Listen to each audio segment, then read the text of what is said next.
Amigos do programa Momentos de Reflexão, segunda-feira, 5 de maio, nós já estamos na terceira semana do tempo pascal e hoje vamos meditar no Evangelho de Jesus Cristo, segundo São João, no capítulo 6, os versículos de 22 a 29.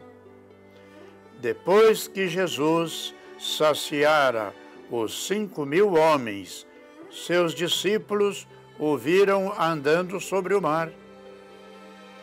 No dia seguinte, a multidão que tinha ficado do outro lado do mar constatou que havia só uma barca e que Jesus não tinha subido para ela com os discípulos, mas que eles tinham partido sozinhos.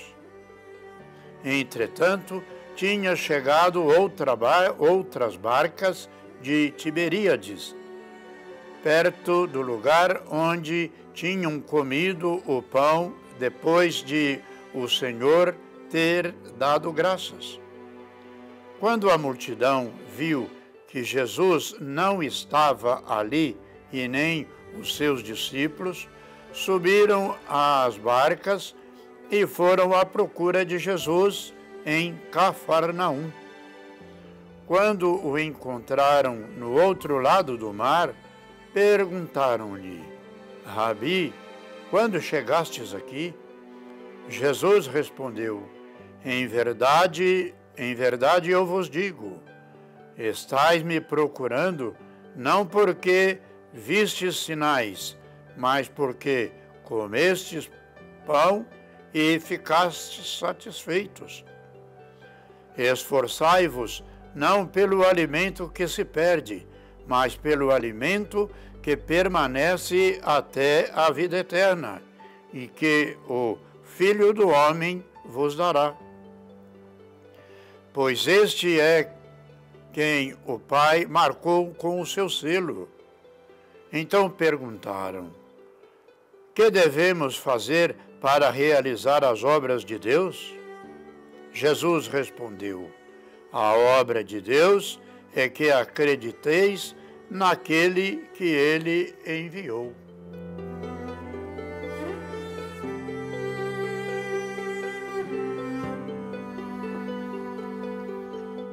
Caros irmãos e irmãs, neste tempo pascal, no desejo de acolher e realizar o querer de Deus e em buscar do verdadeiro alimento que nos sacia, celebremos a nossa fé com simplicidade e muita boa vontade.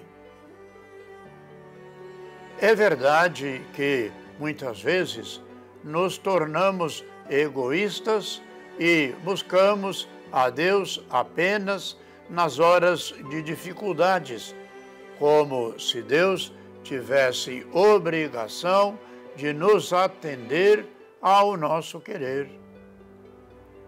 Mas, na verdade, nós precisamos entender que o querer de Deus é o melhor para nós. Por isso, se aceitamos o querer de Deus, teremos muito mais alegria de viver. Jesus, no Evangelho de hoje, pede para que trabalhemos pelo pão que dura até a vida eterna, ou seja, que aceitemos a Ele como o nosso alimento e nossa fortaleza. O seu querer é a redenção para toda a humanidade. Quem não o aceita como alimento e vida, acaba agindo como aqueles que perseguiram o Estevão, o primeiro mártir do cristianismo. Eles não entenderam e nem aceitaram Jesus e, com a sua arrogância, começaram a produzir os primeiros mártires na Igreja de Cristo. Comer o pão e beber o vinho é, em primeiro lugar, viver. É fácil perceber o que o Senhor quis nos ensinar ao usar este símbolo. Assim como, sem comida, nossos corpos definham e morrem. Assim também, até o maior dos santos, sem a Eucaristia, não consegue se sustentar.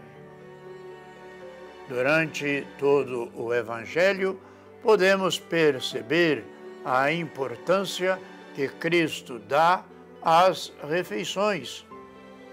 Durante as refeições, Jesus ensinava, exortava os seus discípulos e, por isso, eles escolher uma refeição para nela instituir a Eucaristia, conforme o evangelista João, no capítulo 13, o versículo 2. Na família, o momento da refeição é de reunião e de união da família que se solidifica. Quando queremos confraternizar numa festa, sempre existe refeição para se partilhar. Quando queremos aumentar nossa intimidade com alguém, convidamos aquela pessoa para comer junto conosco. Quanto mais importante é a mesa do pão vivo, que é Jesus, que se opera a unidade real e misteriosa da Igreja, conforme a primeira carta aos Coríntios, no capítulo 10, os versículos 16 e 17. A Eucaristia é, portanto, irmãos e irmãs, o sacramento de unidade. Ela une a Igreja em torno de Cristo, de seu sacrifício na cruz. A Igreja comunga com Cristo para que possamos participar da Eucaristia e, assim, comprometidos em partilhá-la com os nossos irmãos e irmãs. Lembremos sempre, irmãos, que a Eucaristia é vida, é compromisso, é partilha e também é serviço, assim como fez o nosso Mestre Jesus.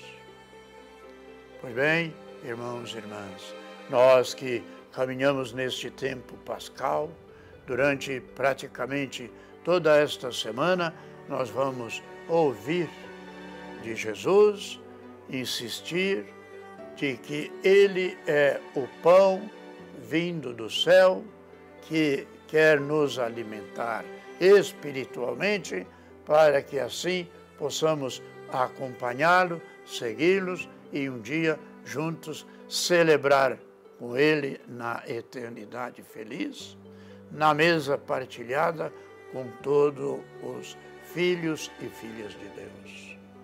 Vamos, portanto, prosseguir, pedindo a Deus que nos conceda essa graça da fé na Eucaristia e também pedindo pelos nossos irmãos, os enfermos, os profissionais da saúde, as pessoas que nos pedem orações, pelo descanso eterno da alma do nosso querido Papa Francisco e de nossos outros irmãos falecidos, e que desça sobre todos e cada um de nós a bênção de Deus Todo-Poderoso, Pai, Filho e Espírito Santo. Amém.